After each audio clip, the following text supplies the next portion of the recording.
Hello students, how are you? I am Krishna Nayak, your chemistry teacher. In previous lecture, we started our second chapter, solution, right? In that chapter, we discuss about the what is solution and the concentration of the solution, type of the solution, right? Today, we are going to discuss that all terms of concentration in detail, alright? First of all, we see the formula for the concentration is concentration equal to amount of solute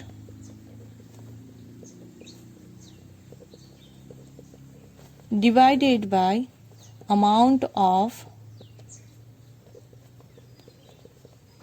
solution और solvent, right? के हमारा per unit solution या solvent हो उसके अंदर जो भी मास of solute amount of solute present है उसे क्या बोलते हैं, हम कॉन्सेंट्रेशन बोलते हैं. ओके, तो हमने उस लास्ट लेक्चर में डिस्कस किया था कि जो हमारी कॉन्सेंट्रेशन टर्म है उसे हमने दो तरह से डिवाइड किया था. सही है, हमने 10 डिफरेंट कॉन्सेंट्रेशन टर्म देखी थी, कॉन्सेंट्रेशन टर्म्स, और उसे हमने डिवाइड किया था अकॉर्डिंग टू द टेम्परेचर. कि टेम्परेचर चेंज करने पे ये कॉन्सेंट्रेशन टर्म पे इफेक्ट होता है या नहीं है, उसके अकॉर्डिंग हमने उसे डिवाइड किया था किसमें, temperature dependent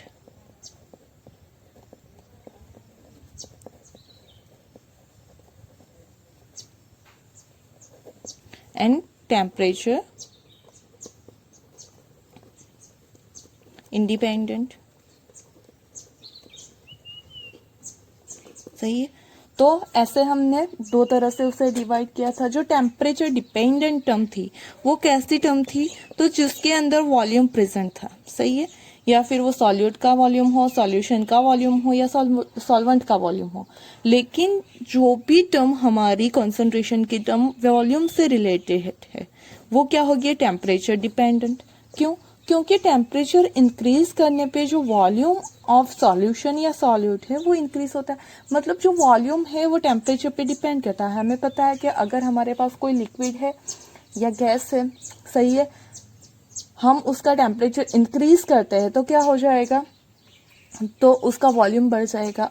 if we decrease the temperature then volume will be also decrease. Means this volume is dependent on the temperature. तो ऐसी सारी कॉन्सेंट्रेशन की term which are the dependent on volume, they are also dependent on the temperature, right? And they can be changed by the changing in the temperature.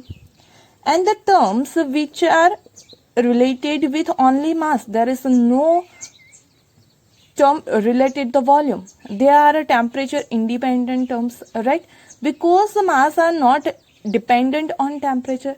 Suppose किसी चीज का मास 10 ग्राम है या 10 kg है, सही है, तो अगर हम टेम्परेचर उसका इंक्रीज करे डिक्रीज करे तो उसके मास में कोई चेंज नहीं आएगा. मीन्स मास जो है वो क्या है, टेम्परेचर इंडिपेंडेंट है. तो जो मास के रिलेटेड कॉन्सेंट्रेशन टर्म होगी वो भी क्या होगी, तो टेम्परेचर इंडिपेंडेंट होगी. सही है, तो टेम्परेचर डिपेंडेंट टर्म कौन सी है, फर्स्ट है हमारी percentage volume by volume, right. Then percentage weight by volume, molarity, right? Then comes normality. After that come formality, right? And our last temperature dependent term is ppm, parts per million. और वो भी कौन सी वाली, तो percentage volume by volume and percentage weight by volume. तो ये सारी जो टर्म है, तो आप यहाँ पे देख सकते हो कि यहाँ पे वॉल्यूम प्रेजेंट है. ये तीनों की भी आप जब फॉर्मूला देखोगे तब आपको पता चलेगा कि इसमें भी वॉल्यूम प्रेजेंट है. अगर वॉल्यूम प्रेजेंट है तो वो क्या हो जाएगी, टेम्परेचर डिपेंडेंट. तो टेम्परेचर इंडिपेंडेंट टर्म कौन सी हो जाएगी, जिसमें सिर्फ मास हो, परसेंटेज W बाय W, या फिर we can say that mole fraction और molality and ppm in terms of percentage W/W। तो ये चारों टर्म है वो क्या है, तो उसमें सिर्फ मास के रिलेटेड टर्म्स है, तो वैसे वो सारी कॉन्सेंट्रेशन की टर्म क्या कहलाएगी, temperature independent terms. Today we are going to discuss about that all terms in detail. Okay, तो let's start with the first term. पहले बात करते हैं हम परसेंटेज V/V। ओके, उसे क्या बोलते हैं, तो वॉल्यूम परसेंट भी बोलते हैं, वॉल्यूम परसेंट, राइट। तो वॉल्यूम परसेंट क्या होता है, volume of solute, volume of solute present in 100 ml of solution, 100 ml of solution is called volume percentage, volume percentage, right. किसे बोलते हैं, तो अगर 100 ml सॉल्यूशन में हमने सॉल्यूट का जितना भी वॉल्यूम ऐड किया है, सही है, 100 ml सॉल्यूशन में सॉल्यूट का जितना भी वॉल्यूम प्रेजेंट है उसे क्या बोलते हैं, परसेंटेज वॉल्यूम बाय वॉल्यूम। तो उसकी फॉर्मूला क्या हो जाएगी, उसकी फॉर्मूला हो जाएगी percentage volume by volume is equal to volume of solute divided by volume of solution, right. Percentage find out करने हैं तो हो जाएगा मल्टीप्लाई बाय 100, सही है। तो ये हो गई हमारी उसकी फॉर्मूला। अगर हमें ऐसा दिया गया हो कि we having 30% volume by volume solution of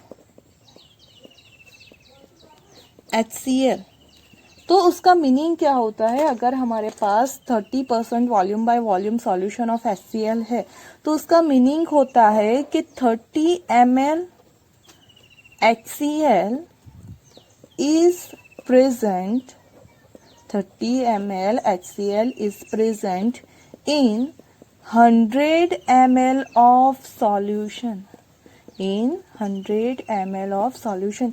ये टर्म बहुत इंपॉर्टेंट है, ओके, कि कोई भी आपको टर्म दी गई हो तो उसका मीनिंग क्या होता है वो आपके लिए बहुत ज़्यादा इंपॉर्टेंट है। तो अगर हमारे पास है 30% volume by volume solution of HCl, तो उसका मतलब होगा कि 30% है तो 30% किसका, सॉल्यूट का। तो 30% जो हमारा 30 ml HCl 100 ml सॉल्यूशन में प्रेजेंट होगा, ऐसा हम बोल सकते है, ओके। अगर 30 ml HCl है 100 ml सॉल्यूशन में से, तो वॉल्यूम ऑफ सॉल्वेंट अगर हमें फाइंड आउट करना हो तो वो भी हम फाइंड आउट कर सकते हैं। कैसे, तो हमें पता है कि volume of solution solvent, sorry, volume of solvent equal to volume of solution minus volume of solute, right. कि जो वॉल्यूम है सॉल्यूशन का उसमें से अगर हम इसे माइनस कर देंगे सॉल्यूट का वॉल्यूम, तो हमें क्या मिल जाएगा, वॉल्यूम ऑफ सॉल्वेंट, ओके। तो अगर हमें कॉन्सेंट्रेशन की कोई एक टर्म दी गई है और उसे किसी और टर्म में हमें कन्वर्ट करना है, तब ये जो स्टेटमेंट हम उसके अकॉर्डिंग फॉर्म करते हैं वो बहुत ज़्यादा इंपॉर्टेंट हो जाता है, okay. Let's see the second term. Second term is percentage weight by volume, सही है। उसे क्या बोल सकते हैं हम, परसेंटेज मास बाय और वेट बाय वॉल्यूम, ओके। चलो, तो उसे डिफाइन करते हैं। यहाँ पे आप देख सकते हो कि यहाँ पे क्या है, परसेंटेज। तो हम ये बोल सकते हैं, क्या बोल सकते हैं कि मास of solute, mass of solute present in 100 ml of solution, right. कि जो सॉल्यूट है उसका मास 100 ml में जो प्रेजेंट है उसे क्या बोलेंगे, परसेंटेज W/W। V/V था तो हमने यहाँ पे वॉल्यूम ऑफ सॉल्यूट ले लिया, यहाँ पे W है तो हमने क्या लिया, मास ऑफ सॉल्यूट, ओके। तो उसकी फॉर्मूला क्या हो जाएगी, percentage W by V is equal to mass of solute in gram divided by volume of solution in ml and percentage find out करने हैं तो मल्टीप्लाई बाय 100। सही है, तो हमारी फॉर्मूला हो जाएगी मास of solute in gram divided by volume of solution in ml into 100। Right, अगर हम ये बोले कि हमारे पास 10% W/V शुगर सॉल्यूशन है। सही है, हमारे पास क्या है 10% W/V शुगर सॉल्यूशन है, तो उसका मीनिंग क्या हो जाएगा, means 10 gram sugar dissolve in 100 ml solution. सही है कि यहाँ पे 10% दिया गया है, इसका मतलब है कि 10 ग्राम शुगर जो है वो 100 ml सॉल्यूशन में डिसॉल्व की गई है। Okay, now talk about our third term percentage W/W। हम एक साथ में ले लेते हैं, उसे हम ये भी बोल सकते हैं मास परसेंट। उसे क्या बोलेंगे, मास परसेंट। सही है, चलो, तो उसकी डेफिनेशन क्या हो जाएगी, यहाँ पे भी मास है, यहाँ पे भी मास है, तो हम ये बोल सकते हैं amount of solute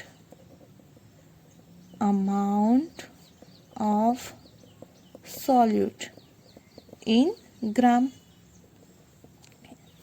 dissolved in 100 gram of solution is called mass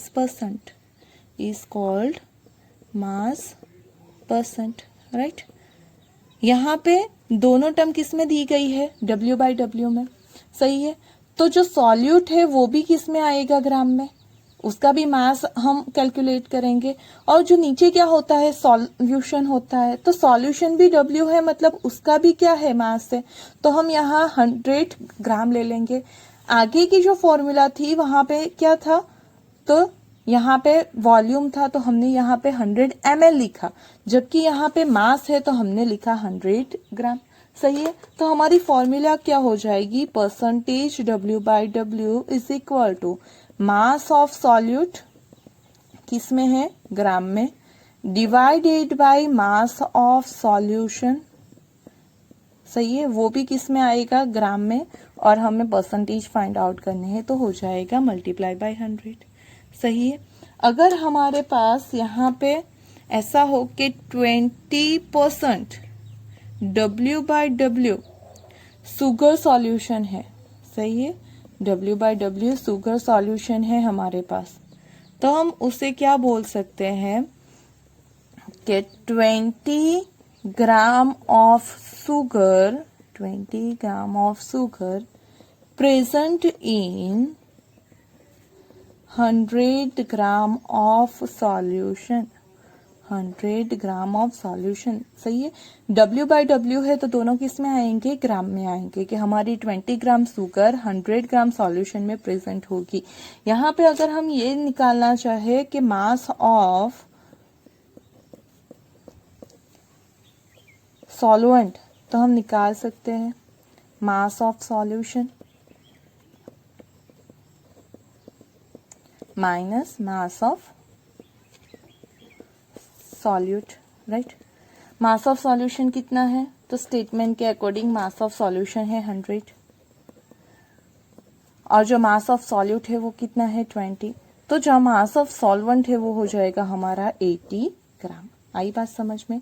तो ये 3 टर्म हो गई हमारी, कौन सी percentage V/V, percentage W/V and percentage W/W। Right, अब हमारी नेक्स्ट टर्म के बारे में बात करते हैं, which is very very important. Right, ये बहुत ज्यादा इंपॉर्टेंट टर्म है, ऐसा मान लो। कौन सी वाली टर्म है, मोलारिटी। सही है। इस चैप्टर में मोलारिटी का काफी यूज करेंगे। ये टर्म भी आती है कई बार, ये जो है वो, लेकिन सबसे ज्यादा हम इसका यूज करेंगे मोलारिटी का। तो मोलारिटी क्या होती है? Number of moles of solute, number of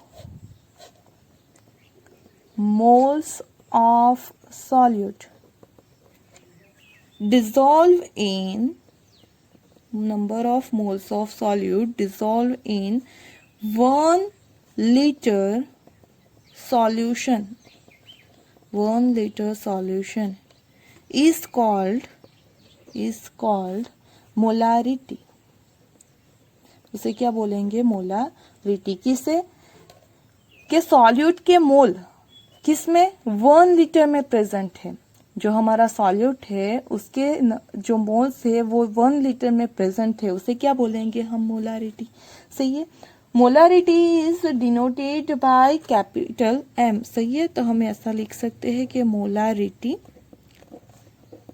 which is denoted by capital M equal to moles of solute. सही है। Moles of solute divided by volume of solution, volume of solution. और वो किस में चाहिए हमें? लीटर में। सही है। क्योंकि 1 लीटर की बात की गई है, तो moles of solute present in 1 litre solution, मतलब हमारा जो मोलारिटी है उसकी फॉर्मूला हो जाएगी moles of solute divided by volume of solution. Right. Now we know the formula for the mole, right? We know that moles equal to mass divided by molecular mass। सही है। Moles क्या होते हैं? मास divided by molecular मास। तो उस term को यहाँ पे हम क्या कर सकते हैं? रिप्लेस कर सकते हैं। जो मोल है वो सॉल्यूट है, तो मास भी जो गिवन मास है वो भी किसका होगा? सॉल्यूट का। मॉलिक्यूलर मास भी किसका हमें लेना होगा? सॉल्यूट का। तो हमारी मोलारिटी की फॉर्मूला हो जाएगी मोलारिटी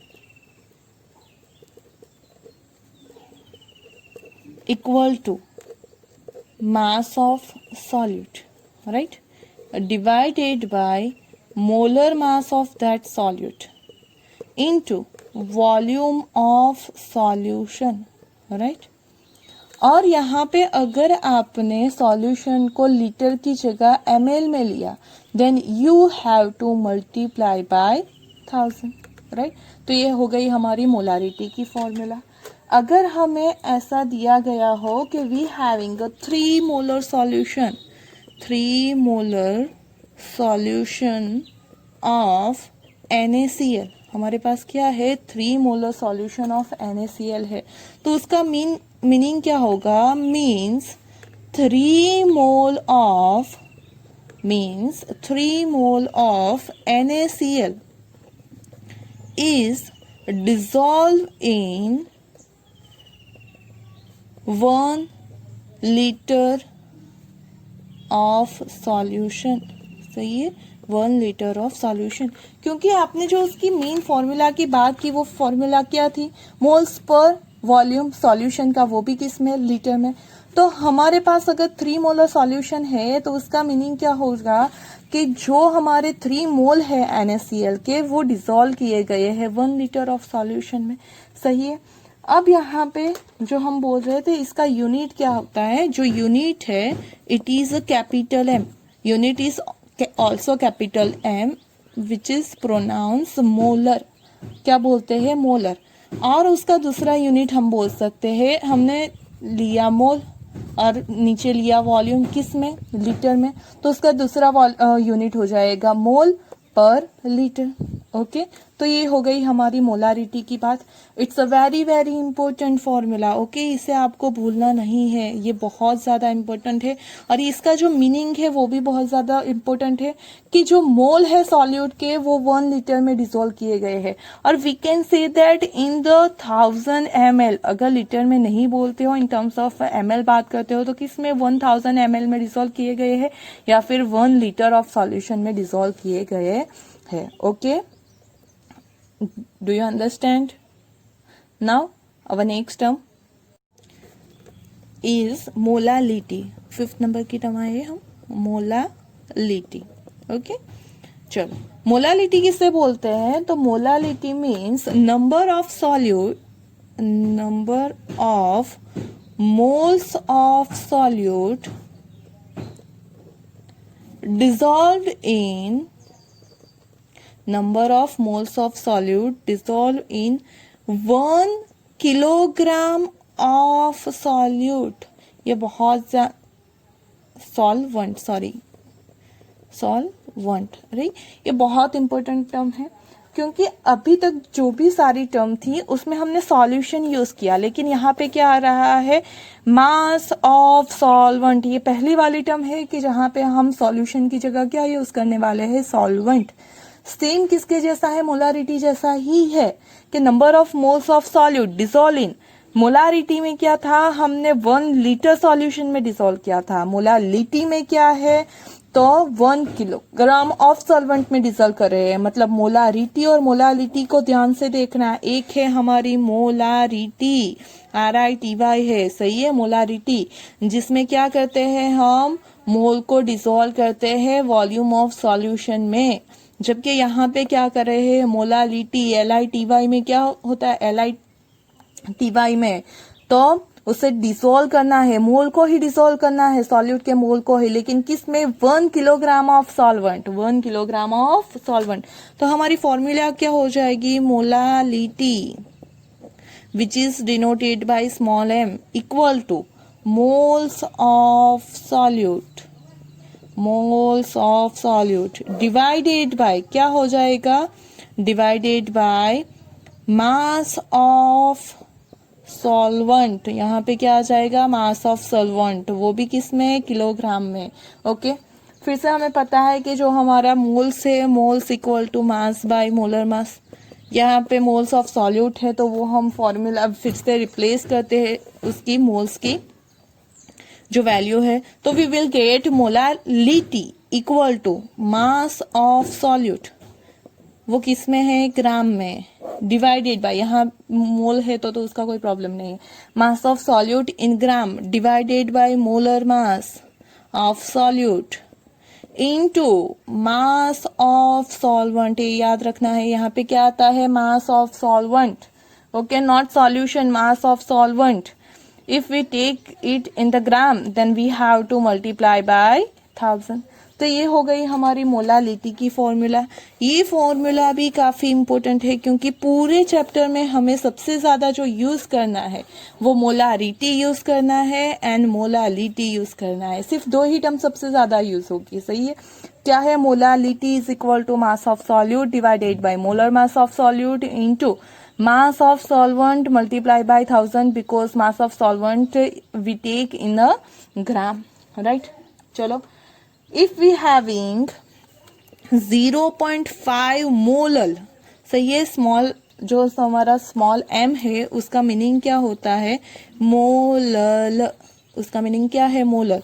और उसका जो दूसरा यूनिट है, हमारा जो यूनिट है हमारी मोलालिटी का, वो एक तो है मोलल और दूसरा उसका यूनिट है मोल पर किलोग्राम। क्योंकि यहाँ पे आप देख सकते हो कि क्या है हमारे पास? मोल, और डिवीजन में है mass of solvent in kg, तो यहाँ पे यूनिट हो जाएगा मोल पर किलोग्राम, सही है ना। If we having 0.5 molal solution of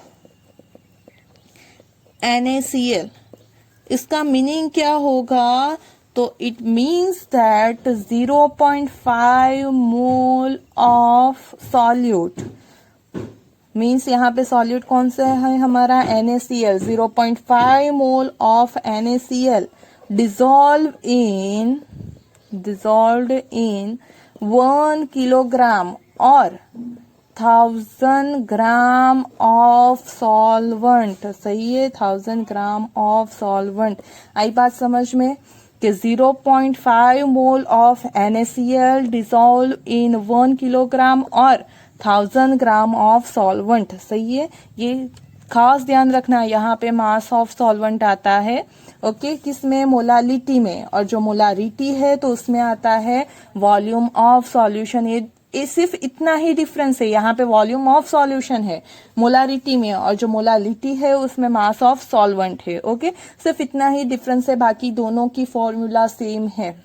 okay, तो ये आपकी हो गई molality. Now discuss about the next term. जो हमारे नेक्स्ट टर्म है वो है हमारी नॉर्मालिटी। वो क्या है? नॉर्मालिटी। ओके, नॉर्मालिटी को कैपिटल एन से भी डिनोट करते हैं। उसकी डेफिनेशन क्या हो जाएगी? नंबर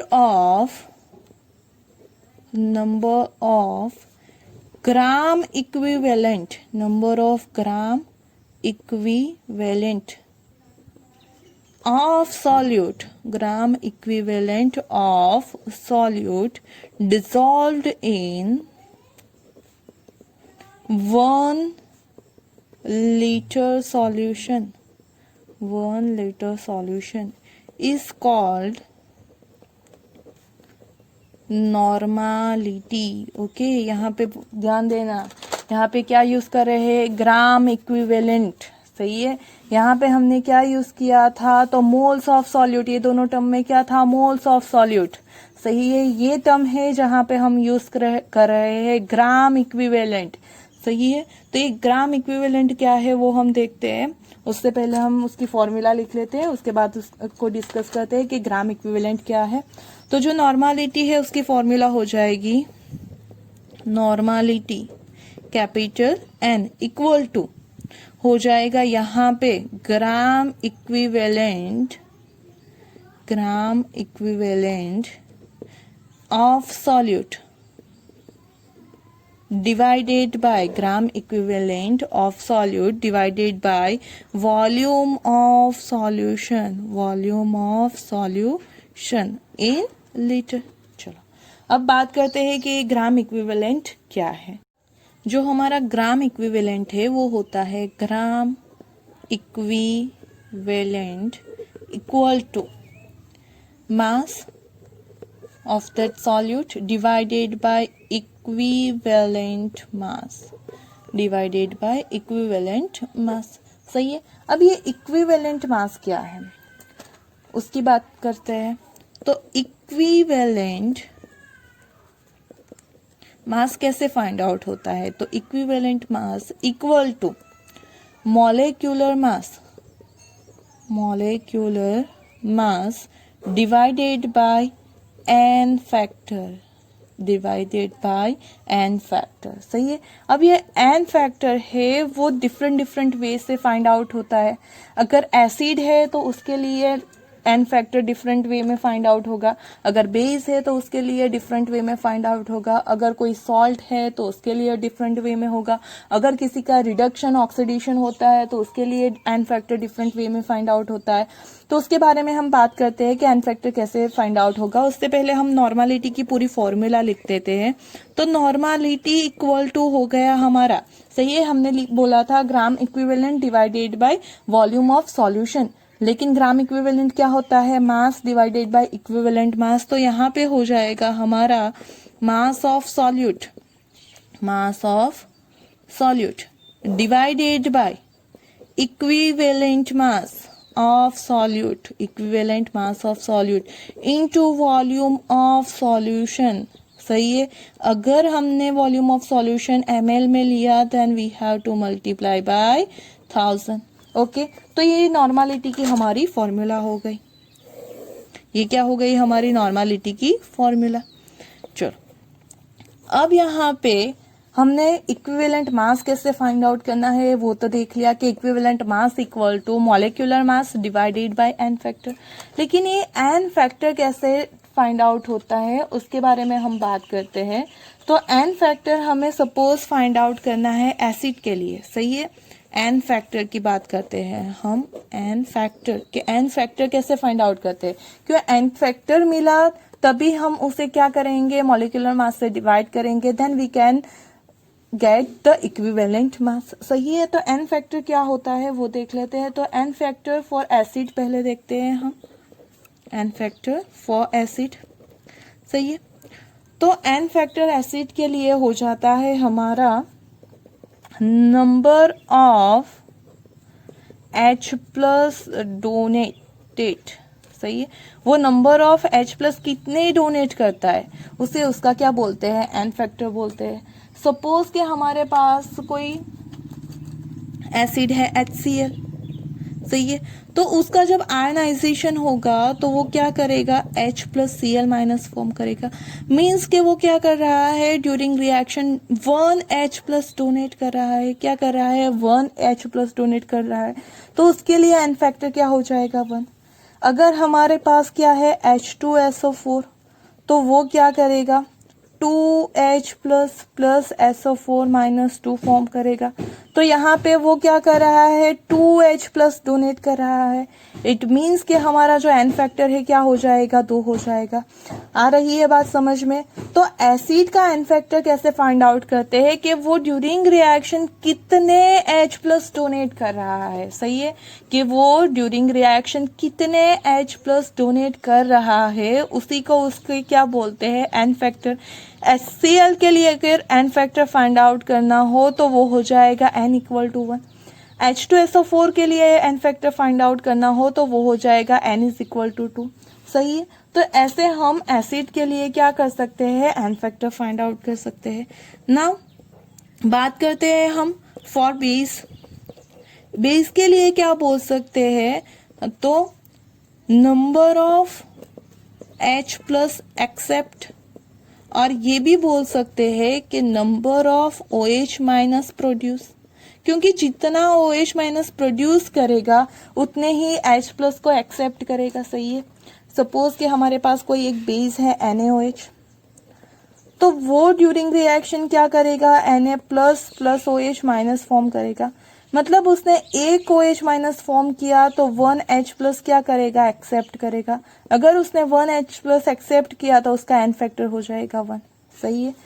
अगर हमारे पास है CaOH ट्वाइस, तो वो क्या करेगा, Ca plus 2 plus OH minus, और वो भी कितने, 2, तो उससे हाइड्रो H प्लस कितने चाहिए, 2H प्लस एक्सेप्ट करेगा, तो उसका जो एन फैक्टर है वो कितना हो जाएगा, 2 हो जाएगा। आ रही बात समझ में कि हमारे एन फैक्टर एसिड और बेस के लिए कैसे फाइंड आउट होते हैं। तो एसिड के लिए number of H plus donated and for base the number of H plus accepted, सही है। वही एन फैक्टर को आपको क्या करना है, तो मॉलिक्यूलर मास से उस एन फैक्टर को डिवाइड करना है, then you will get the equivalent mass, सही है। और उसी इक्विवेलेंट मास को यहाँ पे हमें यूज करना है, ओके। अब हम बात करते हैं कि if we have any salt, तो तब क्या करना है हमें। तो अगर हमारे पास कोई सॉल्ट है, सही है, फॉर सॉल्ट, तो उसके लिए हमें टोटल चार्ज ऑफ कैटायन और एनायन को कंसीडर करना है, सही है। कैटायन और एनायन के जो टोटल चार्ज होते हैं उसे हमें कंसीडर करना है। कैसे कंसीडर करेंगे, तो हमारे पास सपोज है CaCl2, सही है। तो यहाँ पे हम बोल सकते हैं कि Ca प्लस 2 है and Cl minus 2Cl minus है, सही है। तो यहाँ पे टोटल चार्ज क्या है, 2 है। यहाँ पे भी एक का चार्ज -1 है, ऐसे कितने हैं, 2, तो यहाँ पे भी 2 है। तो आप इसे कंसिडर करो या इसे कंसिडर करो, किसी भी एक को, साइन को कंसिडर नहीं करना है, सिर्फ टोटल नंबर ऑफ चार्ज, सही है, विदाउट साइन। जो टोटल नंबर ऑफ चार्ज है उसे उसका क्या बोलते हैं, एन फैक्टर। तो यहाँ पे n इक्वल टू 2 हो जाएगा, सही है। अगर CaCl2 की बात कर रहे हैं तो n इक्वल टू कितना हो जाएगा, 2 हो जाएगा। अगर हमारे पास है Al2SO4 थ्राइस, तो यहाँ पे क्या होगा, 2Al प्लस 3, सही है, एंड 3SO4 माइनस 2। तो एक Al के पास कितना चार्ज है, 3, वैसे कितने हैं, 2, तो 2 इंटू 3 इक्वल टू 6 हो जाएगा, सही है। यहाँ पे एक के पास चार्ज है 2, वैसे 3 है, तो जो हमारे हो जाएंगे वो 6। मतलब कि यहाँ पे अगर एन फैक्टर हो फॉर द Al2SO4 थ्राइस, तो वो कितना हो जाएगा, एन फैक्टर 6 हो जाएगा, ओके। तो ऐसे आप सॉल्ट के लिए एन फैक्टर फाइंड आउट कर सकते हो। अब बात आती है कि ऑक्सीडेशन रिडक्शन जब होता है तब एन फैक्टर कैसे फाइंड आउट करते हैं। तो फॉर ऑक्सीडेशन एंड रिडक्शन। सही है, क्या ऑक्सीडेशन रिडक्शन में कैसे एन फैक्टर फाइंड आउट होता है उसकी बात करते हैं। तो डिक्रीजिंग इन ऑक्सीडेशन नंबर और इंक्रीजिंग इन ऑक्सीडेशन नंबर। सही है, उसे क्या बोलते हैं हम, तो एन फैक्टर बोलेंगे। सही है, सपोज कि हमारे पास है KMnO4, उसमें से फॉर्म हो रहा है MnO2। सही है, पूरी रिएक्शन की बात नहीं कर रहे हैं हम, यहाँ पे हमारे पास सपोज के KMnO4 है और उसमें से क्या फॉर्म हो रहा है MnO2। तो जो KMnO4 है उसमें इसका Mn का ऑक्सीडेशन चार्ज कितना है, +7, क्योंकि ऑक्सीजन का होता है -2, -2 4 सा -8, वहां से एक इसका निकाल दो तो रह जाएगा +7। अब उसमें से वो कन्वर्ट हो रहा है MnO2 में, मतलब यहाँ पे -4 तो ये भी हो गया +4। तो यहाँ पे आप देख सकते हो कि जो ऑक्सीडेशन नंबर है वो डिक्रीज हो रहा है। कितना डिक्रीज हो रहा है, 3 जितना। तो हमारा एन फैक्टर कितना हो जाएगा, 3। सपोज कि हमारा KMnO4 है वो कन्वर्ट होता है Mn+2 में, क्योंकि डिफरेंट मीडियम में डिफरेंट कंपाउंड फॉर्म करता है वो। सही है, तो यहाँ पे अगर वो KMnO4 हमारा Mn+2 में कन्वर्ट हो रहा है, तो KMnO4 में Mn का ऑक्सीडेशन स्टेट है +7, उसमें से वो कन्वर्ट हो गया किस में, +2 में। तो हम ये बोल सकते हैं कि यहाँ पे डिफरेंस कितना आ रहा है, 5 का, तो उसके लिए एन फैक्टर क्या हो जाएगा, 5। आई बात समझ में, मतलब जो भी ना ऑक्सीडेशन नंबर में चेंज आता है वही उसी को क्या बोलते हैं, एन फैक्टर। और उसी एन फैक्टर को अगर हम क्या करते हैं, मॉलिक्यूलर मास से डिवाइड करते हैं तो हमें क्या मिलेगा, इक्विवेलेंट मास। और उसी इक्विवेलेंट मास को हमें यहाँ पे रखना है। ओके, आई बात समझ में।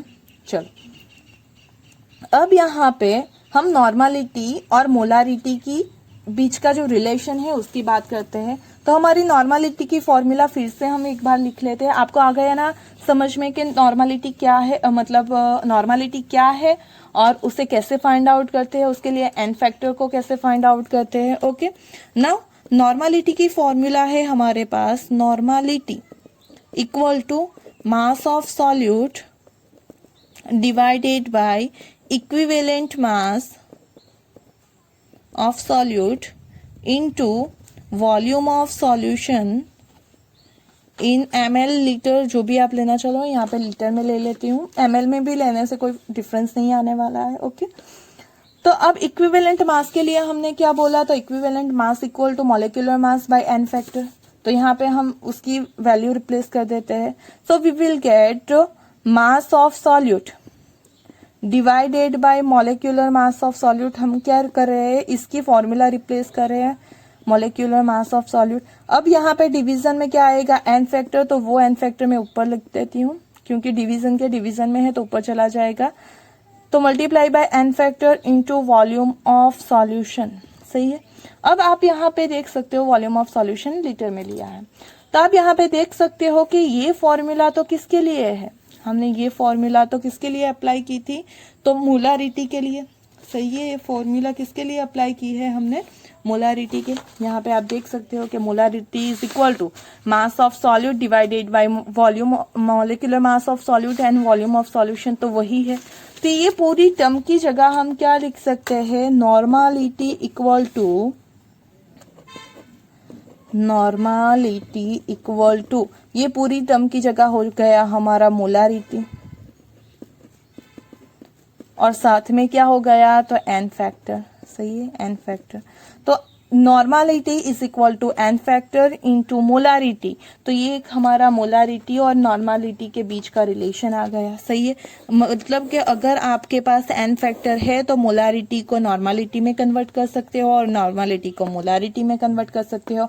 एन फैक्टर कैसे फाइंड आउट करना है, डिफरेंट हमारे एसिड, बेस, सॉल्ट और ऑक्सीडेशन रिडक्शन रिएक्शन के ड्यूरिंग, वो हमने बात कर ली है। सही है, तो ये भी एक इम्पोर्टेंट है आपके एमसीक्यूज के लिए। सही है, इस चैप्टर में नॉर्मालिटी का यूज नहीं करना है, लेकिन फिर भी अगर आप कोई एंट्रेंस एग्जाम देते हो तो उसमें ये फॉर्मूला आपके लिए इम्पोर्टेंट है। ओके, नाउ अब हम हमारी अगली टर्म की ओर जाते हैं। अब नेक्स्ट टर्म 7 नंबर की, सही है, 7 आया या 6 आया, 7 नंबर है। ओके, मोल फ्रैक्शन, किसकी बात करते हैं हम, mole fraction. Okay, mole fraction क्या होता है, ratio of number of moles of solute or solvent and total number of moles of solution is called mole fraction. It's called mole fraction, सही है। जो मोल फ्रैक्शन है उसे denote करते हैं हम एक्स से। सपोज कि हमें मोल फ्रैक्शन फाइंड आउट करने हैं किसके, सॉल्यूट के। Mole fraction of solute, x से डिनोट करते हैं मोल फ्रैक्शन को। तो mole fraction of solute equal to क्या हो जाएगा, मोल्स ऑफ सॉल्यूट। यहाँ पे मैं लिख लेती हूँ, हर बार हम एक्चुअली जो सॉल्यूट होते हैं इसलिए उसके लिए 2 यूज करते हैं, तो ये N2 हो जाएगा मोल्स ऑफ सॉल्यूट, और जो N1 है वो हो जाएगा मोल्स ऑफ सॉल्वेंट, सही है। तो जो moles of solute, mole fraction of solute है वो हो जाएगा moles of solute divided by total number of mole, and moles of solvent वो क्या हो जाएगा, moles of solvent divided by total number of moles, सही है। मतलब अगर आपको मोल फ्रैक्शन ऑफ सॉल्यूट चाहिए तो उसके मोल को टोटल नंबर से डिवाइड करो, अगर आपको मोल फ्रैक्शन ऑफ फॉर सॉल्वेंट चाहिए तो उसके मोल को टोटल मोल से डिवाइड करो, सही है। तो ये हो गई हमारी मोल फ्रैक्शन की फॉर्मूला। अब ये जो मोल फ्रैक्शन है, if you find the mole fraction for solute and solvent both, then you will get that mole fraction of solute plus mole fraction of solvent is equal to 1, सही है। जो solute है और solvent है उसके mole fraction का अगर आप एडिशन करो तो वो क्या मिलेगा, 1। मतलब यहाँ से ये बोल सकते हैं कि mole fraction is always less greater than 0, सही है, एंड लेस देन 1। जो मोल फ्रैक्शन है उसकी वैल्यू 0 और 1 के बीच में ही आएगी, और जो 2 कंपोनेंट है हमारे सॉल्यूशन के उसका अगर मोल फ्रैक्शन का एडिशन करो तो ऑलवेज होगा वो 1। ओके, तो ये हो गया हमारा mole fraction, right. Now talk about the our next term 8 ppm, बराबर। उसका मीनिंग क्या होता है, पार्ट्स पर मिलियन। ओके, पीपीएम को बोलते हैं पार्ट्स पर मिलियन। पीपीएम होता है हमारा amount of solute present in 1 million parts of a solution is called parts per million, मतलब क्या हो जाएगा, ppm। मतलब ppm की फॉर्मूला हो जाएगी हमारी ppm equal to number of parts of the component, number of parts of the component divided by total number of parts of all component of solution and multiply by 10 to the power 6, उसे क्या बोलते हैं, ppm।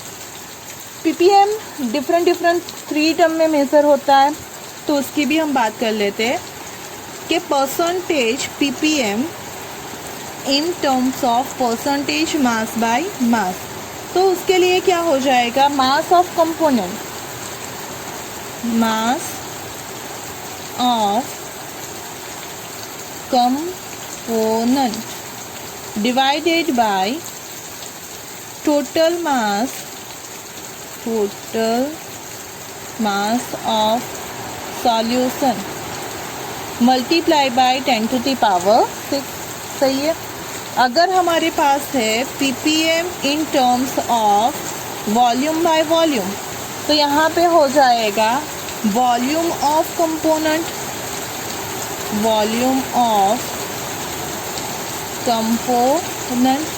Divided by total volume of solution multiply by 10 to the power 6। हमारी percentage W/W/V और percentage V/V थी, वैसी ही formula है, सिर्फ यहाँ पे वहाँ पे हमने मल्टीप्लाई बाय 100 किया था क्योंकि परसेंटेज फाइंड आउट कर रहे थे, यहाँ पे ppm फाइंड आउट कर रहे हैं, तो यहाँ पे हमें करना है multiply by 10 to the power 6। Okay, and last one ppm in terms of W/V, it will be a mass of component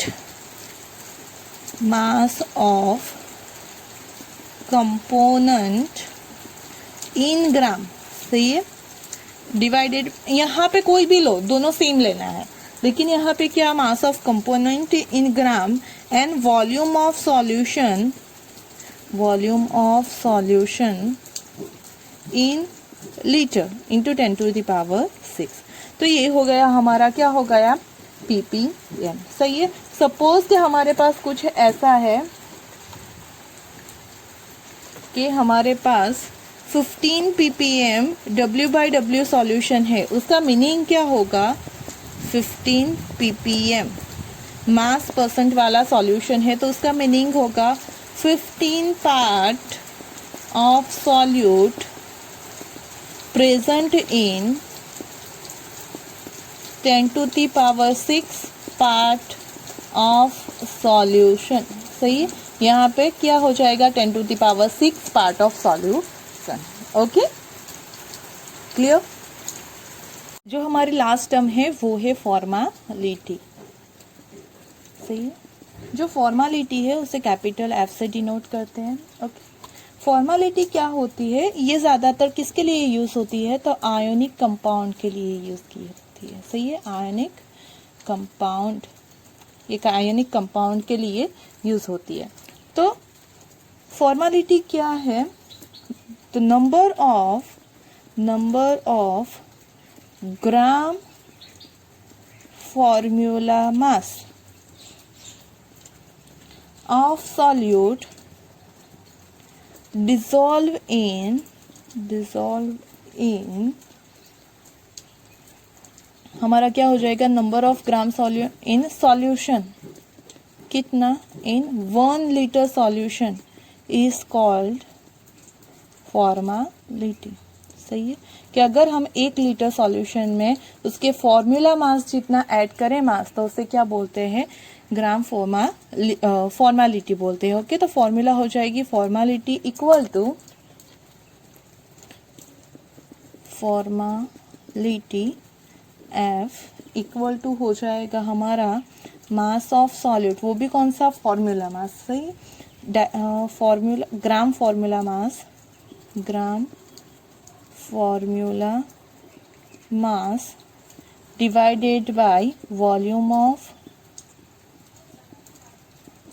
solution, और वो भी किस में, लीटर में।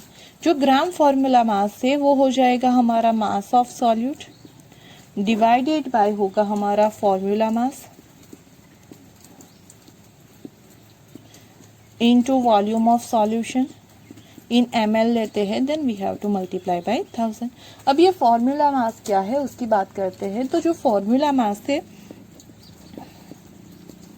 फॉर्मूला मास तो वो कुछ नहीं है, वो प्रैक्टिकली मेजर होता है। वो कैसे मेजर होता है, प्रैक्टिकली।